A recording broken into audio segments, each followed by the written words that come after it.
Hello everybody, this is Frogman and welcome back to Compact Claustrophobia. Last episode we did a little bit of goofing around and automating of some little bitty things, namely grabbing us a couple of little bitty barn animals, and they're in there just kind of chilling for right now. I have not done anything with them because we kind of needed to get a couple of other things sorted, done, and over with. So the reason why we wanted at least the cow and the chicken for that matter is because we need milk to make slime balls, which is the only way we were ever going to get any slime balls to be able to do anything that you do with slime balls. So we did a couple other little things too just to get ourselves ready for a couple of other quests. So let's start off with what I did after the episode last. After the episode last, I decided I was going to do quite a bit of just crafting and construction and designing of the thing that we need to start working on, which is the high impact compactor. Now that we have access to the maximum compact machines, they fit inside those, which means we can now kind of get back on track when it comes to how the quest book actually works. Theoretically, we should not have had diamonds until after the high impact compactor, or at least full diamonds, which means we should not have had the hardest pick on the block or whatever. We should not have been able to make a diamond pick, and we should not have been able to do a few things on that level. So we're going to go into the cubes, and show you a few things about what I have done. But the reason why I went straight after the full diamonds is because of the fact of this. Each one of those is 9 diamond nuggets, and we can get diamond nuggets using a diamond pickaxe. Well, the thing is every single thing in refined storage, if I can do this correctly, almost every stinking thing in refined storage needs one of these advanced processors, or quite a few of the things in here needs advanced processors. I mean, some of this stuff doesn't, but like there's a lot of parts and pieces in here that need advanced processors, that need to be able to do things that you like right there, the disk storage drive. What did I click on? There's one. I believe crafters need 2 of them. It's the reason why we went with that thing, and even that thing took a massive ton of those things. And in order to get them prior to this, or at least to that point, the only way to get those diamond chips, these guys right here, would have been through either a high impact compactor. No, wait a minute. I need to do this correctly. That button is either we're supposed to be using a scavenge system on it, or we're exploding hop graphite ingots at a 20% chance, or using one of these. That's ridiculous, because we all know how much fun, even by automating the hop graphite ingots through an arc furnace using a hop substitute pickaxe process. That we have all. I think we have all of the chemical stuff related to be able to do the pickaxe process thing. And yes, I'd only ever really have to make one of these things, but to get to that one is ridiculous. So it's arc furnace plus that, plus automating all of that stuff to make it work. Or you take one of these and you put a dang excavator in it, like I did right there. So I'm actually going to be interested to see whether or not I can get all the way to the end of this pack now without making the arc furnace. So let's go in here. We did a couple of little bit of tuning prudings in here. So if you notice, we have a cryo-stabilized flux duct pulling out of this fusion reactor, and I have a regular resonant flux duct coming out of that one into this cube, and we've changed a little bit of the power going on in here. Now, the reason why I did that is because we're still going to be using this one to produce deuterium, and I believe this one also makes a byproduct of hydrogen, and we're making hydrogen over in one of those 2 guys right there, and I believe we're getting a little, you're a little low than you want to be, but that's fine. One of the major changes I needed to make was the fact that the high impact compactor, and we're going to get into the high impact compactor in just a second when we get to that point. I don't need claim chunks, I need this button. These things right here require 1,000 RF to stay active, and they have to be active in order to make the compactor function. And we need 56 of them. That's 56,000 RF a tick just sitting there, not doing anything at all. So that means one of these guys, or a third, would have to make just the power to keep that thing running on top of the power it takes to make the process. So let's go into this cube. We're kind of done making a certain thing in this fusion reactor at this point. And this is the fun part. I was actually kind of thinking about taking one of those maximum size compact cubes and putting one of these in it as big as I could get it. And then I got to looking at some of the fuels and the RF production that comes from some of the fuels. Now that I don't really need to have too much glowstone, I think we have like 7,000 or 8,000 buckets of liquidized glowstone or energized glowstone. I think we're good on that for now. I set this one to start using deuterium and hydrogen gas. Deuterium and hydrogen gas at a 99% efficiency is going to make 120 some odd, well, 115, I think, total 1,000 RF a tick once it gets to that point where it's happily stable. So half of this guy, half of this one is running or going to run the superconducting electromagnets inside the high impact compactor. So we're solved on that point. Let's go out of here. The other thing is we did go ahead and make a small compact machine. I went and stole all of those capacitors out of our fission reactor and converted them all into regular capacitors. So we now have 125,000 RF of input and output with a max storage total right now of, 125 million RF. So we should be able to do all of the crafting that we need to do the stuff and things once we build something inside this compact machine. And I've already got a couple of things set up because I've already built this once. Because this is why we're going to talk about this thing today. I know, ramble on for 5 minutes and talk. This is silly and stupid and important. Notice I have a few things set up on the outside of the walls. We're going to build this thing so that the power connection is towards the back. And in the middle of these three walls, I have tunnels set up for item input, item output, and power in. Now, when you complete the quest for this, you will be given the machine blueprint for the ability to be able to construct this. And I'm going to talk about this right now, whether this is just part of the mod having a problem or something with the way I've been going on. You see how we get this nice, beautiful, wonderful thing? It doesn't work.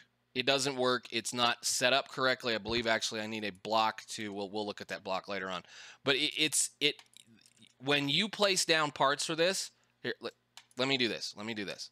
Now, it's either because we're short 1, 2, 3, 4. 1, 2, 3, 4. Yeah, no, it's going to work just fine. I'm just going to place it down.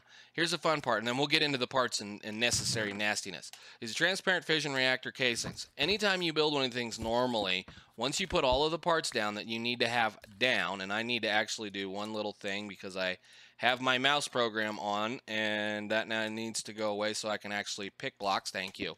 When you do this, normally it moves up. Now, I don't know what I'm doing wrong. I have no idea, but I had to build this thing from the actual preview out through the rest of the world. I guess I could have left those alone. But let's talk about this box. This box has all of the parts and pieces that we need in order to be able to craft this thing. And actually, I think there's an extra impulse duct, right? Yeah, there's an extra impulse duct and a few things. What the... I should say the whatever this is, the preview inside the actual blueprint is showing us is it's missing some things. Now, I don't quite grasp why, because I know in other mod packs that I have played with modular machines, it's been able to show us where certain parts go, namely flux ducts, superlaminar and the flux ducts, or these fluid ducts, and the item impulse ducts, or impulse item ducts, whatever. You have to know where those are, and it's not explained other than in the actual quest itself. So, by the way, the pipes don't show where to make sure to check where they should go. So we're going to talk about that when we get to that point. Otherwise, I'm going to build this sucker, and, well, we're going to talk about a few things. Right now, what I want to talk about really quickly is the silliness that is involved in this chest. This chest took a while, especially considering the fact I needed another one of these. But this is not the worst thing in there. The worst thing in here actually is going to be that 56 superconducting electromagnets. These are nasty. These are nasty. Superconducting electromagnets. You need 4 magnesium diboride solenoids per each, which that's not too bad. That's just magnesium, boron, and, magnesium and boron. That's not hard to do. It's every single one of these requiring 4 elite plating. Of course, we're back down to that nasty long hole of crystal binder times 4 and DU plating, which is a lot of uranium and sulfur and a lot of advanced stuff and tough alloy and a whole bunch of that stuff. These guys right here, there's thousands of ingots of stuff in those. Thousands of ingots in that 56 of those things. There's another one in here. The tritium lamps are pretty easy, actually. Tritium lamps are just hardened glass and a little bit of tritium, which we got from one of our reactors early on. So the ultimate energy hatch, I think, was it the ultimate energy hatch was the pain in the butt one? Yes. This is the one we were holding off because we needed slime balls. Well, here's the fun nesting that is an ultimate energy hatch. You ready for this? So in order to get that, we need one of these, which is one of these, which is one of these, which is one of these, which is one of these, which is one of those, which is one of those, which is one of those. Did you see how many repeaters and how much redstone that took just to craft one of those? Same as these vacuum fluid input hatches. These guys are awesome. They take a lot of hoppers, a lot of buckets, and a lot of modularium. This is just nesting in the way it goes. So again, all the way down to the bottom. And we had to make 2 of those. So not terrible. Once again, just without the automation set in place that I had prior to this. And the reason why I spoke about the diamonds prior to all of this before that, that would have been a lot of work. That would have been a lot of stuff set up using item ducts and bare minimum networking using, refined storage and tons of work, because you would have had to do an ungodly amount of work with hop graphite to be able to get enough stuff to be able to automate that reasonably well. So, after a nice sip of coffee, I'm going to put this together, and then I will see you guys when we get to the important part. So, let me start on this.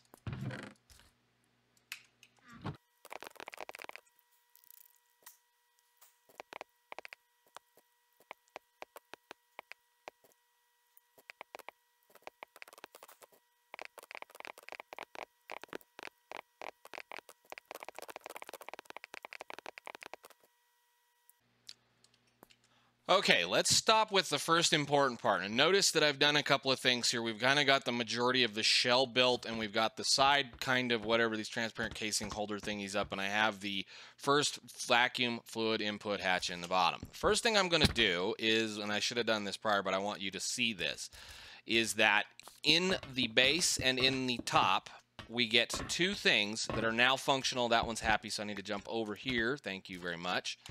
And we should be able to actually do this. Now, I don't know why all of a sudden it gets to a point where it starts to show you the things that you need. But for whatever reason, when you have to place these down, it just doesn't really want to work. So anyhow, you need to make sure you put your fluid ducts down in that hole. And then we're going to do this. And now it's going to actually start showing me what I need to build for whatever reason. Now, the other fun part is, and I think that's the reason why it's not showing the actual construction correctly, is that we are also going to be putting on either side, oh shoot. What did I put this one on? I really need to learn to shift click. You are down. Okay. Give me my tunnel back.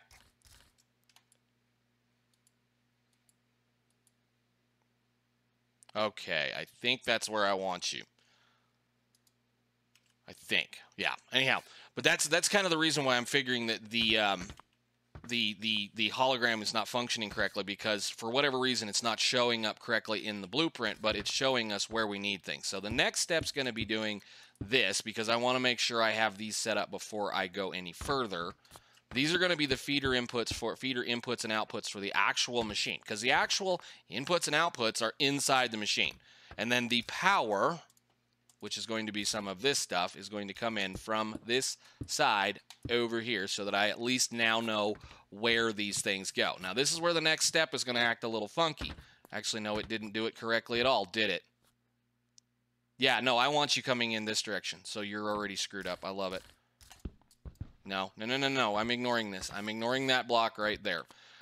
We need one of those, one of those, one of those, and one of those.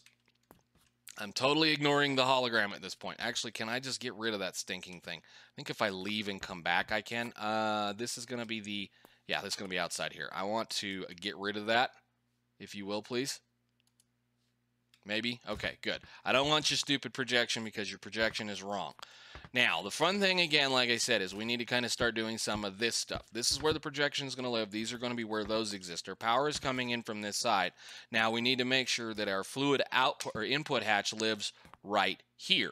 And this is the mistake I made the first time around, is I put it back there, and I couldn't figure out why the construction would not form. All right, so we've got all those. We've got all that stuff going on. We've got our pipes in. We've got our stuff. The next step here is going to be looking at the projection, which you have to do something like this. So that's the bottom floor. This is the floor we're currently working on right now, and this is the next floor. So that means we need an input hatch on one side, an output hatch on the other, and a controller right here.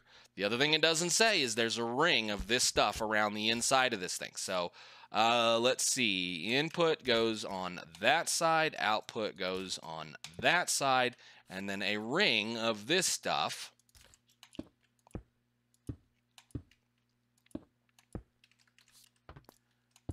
goes in like that. Then the maximum size, which we had to make another one of these for this, goes in the middle with the controller right there, and then we can just kind of cap it off with the stuff it needs to cap off with. So it's going to be that. I think there's a few pieces of glass. We should still have a bunch of this glass left. This stuff goes over the edges just like so, and then I believe that one gets a cover, and that goes like that. And before I do anything silly here, I'm going to make sure I put a servo on this so that it will pull out of that output hatch so that we don't have to come in here and break this entire structure to get in and out of it. And we can cap that off. And I think the last thing we need to do at this point is do the other piping on the top. So the other piping on the top is going to be a chain of stuff down. So the why we have fluid input hatches, I have no idea. Why we're doing superlaminar fluid any kind of anything with this, I think it's just so that it looks nice, but there's no recipes that require any kind of fluids coming into this system. So I don't know. I'm a little at loss for this. So we're going to go ahead and do the copy and cover up all of the parts.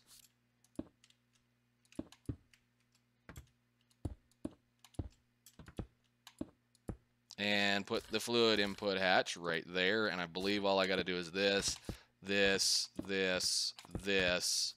and that, and that, I think. And then we need to build up.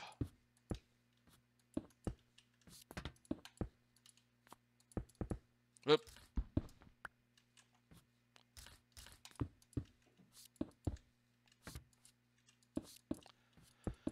Okay.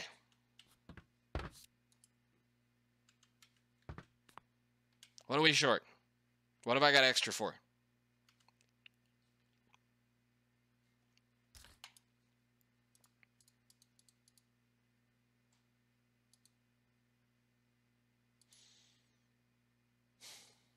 I think we got everything where we needed to get it. I don't have any parts left.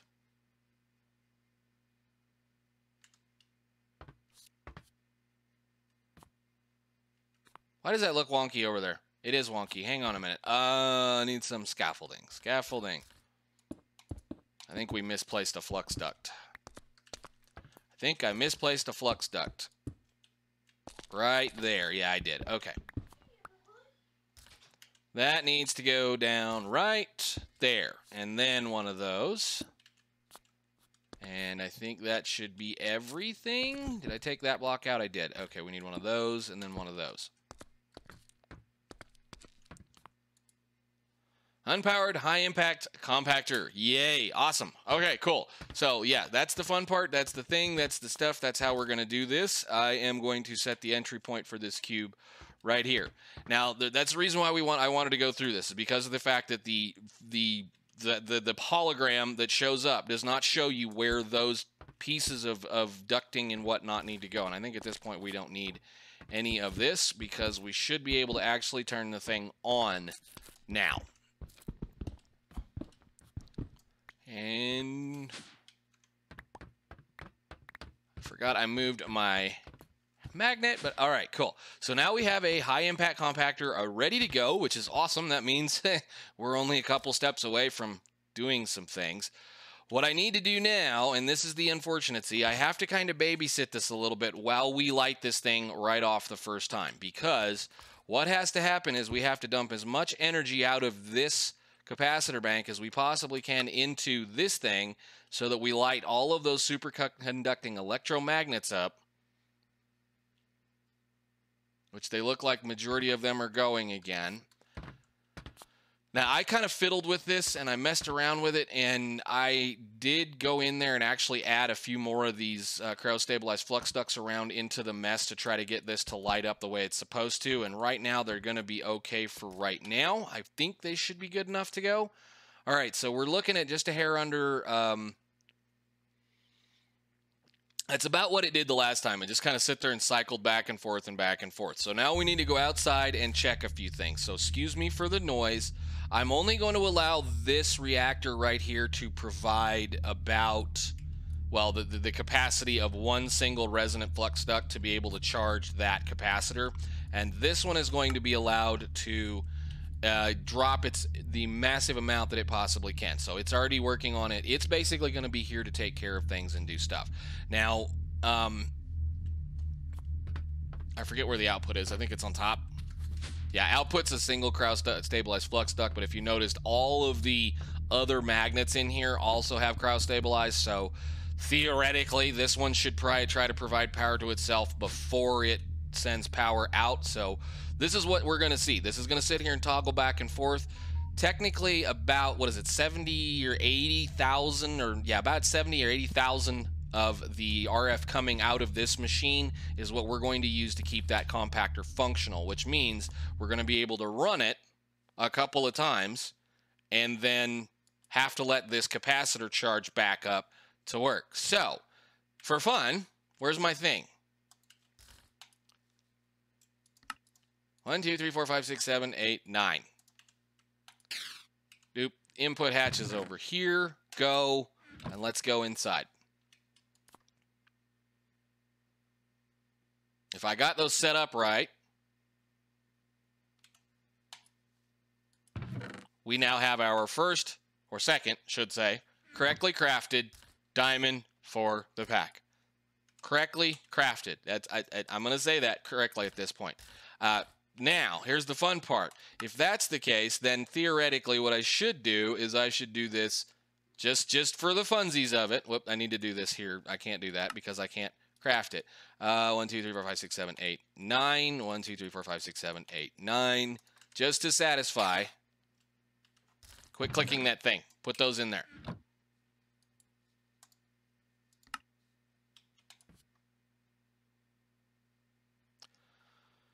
Two diamonds,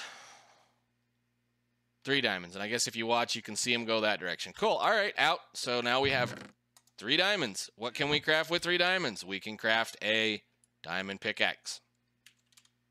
If I had 2 sticks. 2 sticks. Ding, ding. Where are we? Let's go into... Not this one. It is... I moved it into that, didn't I? It's in there, right? No, it's this one, right? Where did I put that thing?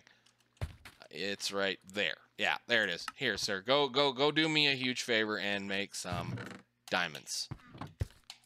Thank you. Okay, so the fun part, step part, there we go on that end of it. Okay, so the next thing we need to be working on is we need 2 more diamonds and all of these bedrock chunks.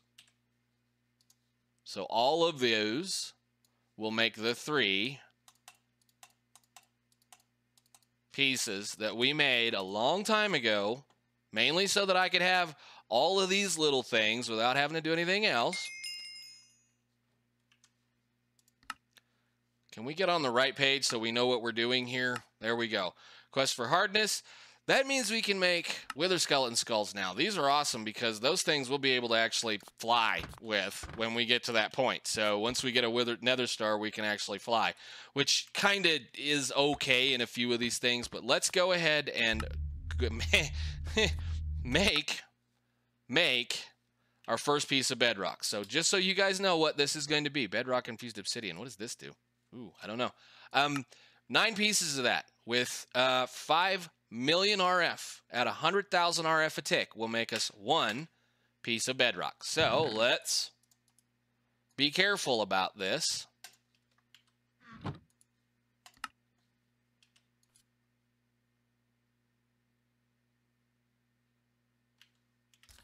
and I'm being careful, even though I know I probably don't need to, that probably just sucked every ounce of that excess energy out of that. Come on. One more. We're going to do this one at a time because I really don't want to blow that thing up.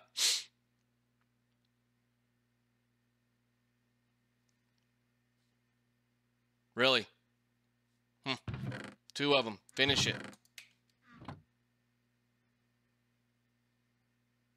We're sucking down that the reserve in that one fusion reactor.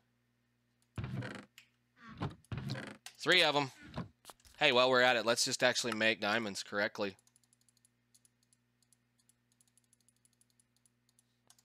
Do that for me too, please. I didn't need to quit doing that. No, crap. Shoot. Don't put those down. 3 pieces of bedrock, 2 more diamonds, and I need into that thing because I screwed up and did that. And then I screwed up and did that. Did you put them in? Okay. Make diamonds.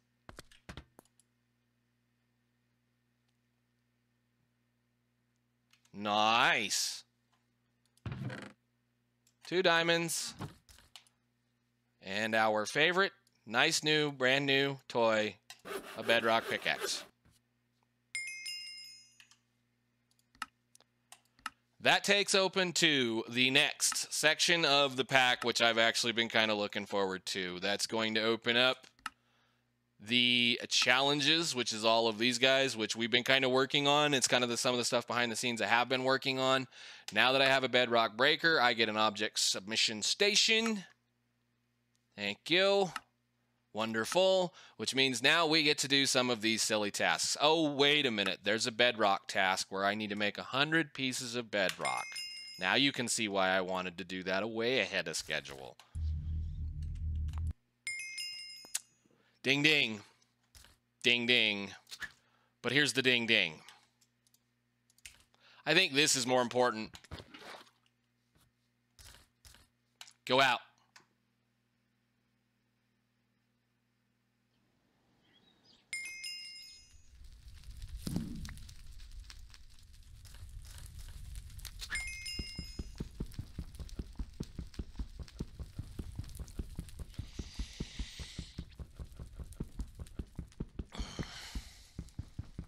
Oh, wait a minute. There's another one. I don't know which way to dig. I think we got to dig one of the other ways. But we're going to dig until we get out.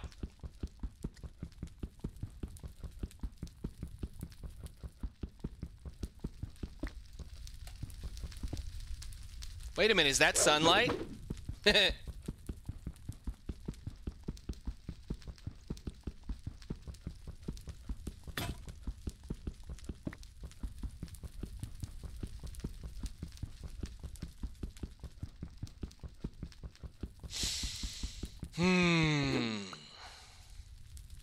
Is this just lava stone? Oh, look. There's a real world out there we can get to explore now. I don't know where we are. Let's take a look. I know I've popped out and I've been around. Hey, I got a village. Nice. Which I think, I don't know whether this world is one that gets spawned regularly or whatever, but we've been living inside this hell demon hell spawn thingy, whatever this little meteorite is, forever. And now I have a whole entire world to explore. So thank you guys. I think we'll quit at that point. It's been a lot of fun. We got our bedrock pickaxe. I can fix it. I can do whatever I want to with it now.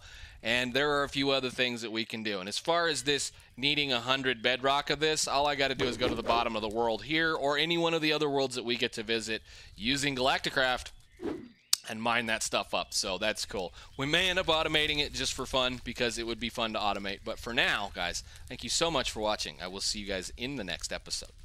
Bye now.